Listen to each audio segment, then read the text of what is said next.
Danas ćemo vam pokazati kako se postavljaju reljefne tapete. Vodit ćemo vas korak po korak.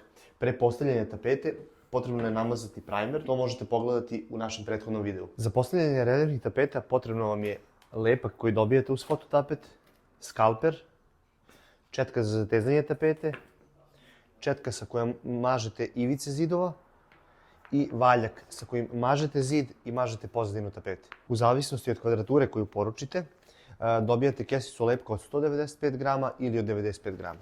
Mi ćemo sada rastvoriti lepak od 195 grama u 6 litara vode. Polako sipate lepak da se ne naprave grudvice i sve vreme mešate. Da ste sipali lepak u vodu, nakon 5 minuta još jedan puta promešate smesu. Potrebno je da bude ovako gusto, otprilike kao med. I lepak je spreman za upotrebu. Na poleđini svake tapete imate redne brojeve.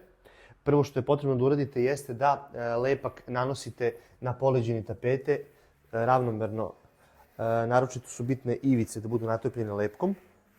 I kada namažete celu površinu, preklopite tapetu na pola. U međuvremenu mažete zid dok se lepak sjedini sa tapetom. Plafon možete zaštititi krep trakom, ali ne mora zato što je lepak na vodenoj bazi i vrlo se lako briše. Sada mažemo lepak i postavljamo tapetu. Lepak koji nanosite na zid treba da bude u tankom sloju, manjem nego što ste namazali na tapet. Uglove i ivice mažete četkom. Prilikom postavljanja tapete potrebno je prebaciti tapet za 2-3 cm preko plafona, pošto su zidovi u većini slučajeva krivi. Mi vam svakako prepuštamo tapet od dimenzija koje nam pošaljete sa par santimetra šire i više, a višak opkrenete na licu mesta. Nakon što ste postavili prvi segment na zid, zatežete ga četkom za zatezanje tapeta. Ukoliko nemate četku, špatula vam je odlična opcija za zatezanje tapeta. Višak koji vam je ostao možete iseći špatulom ili nekim lenjirom ako imate.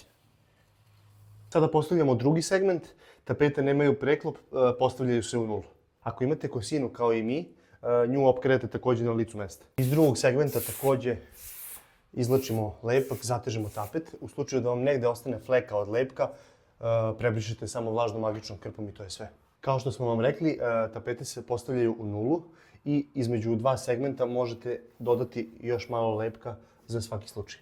Kada ste zalepili drugi segment, četkom zatežete spojeve i kako biste idealno napravili spoj, možete koristiti ovaj valjak.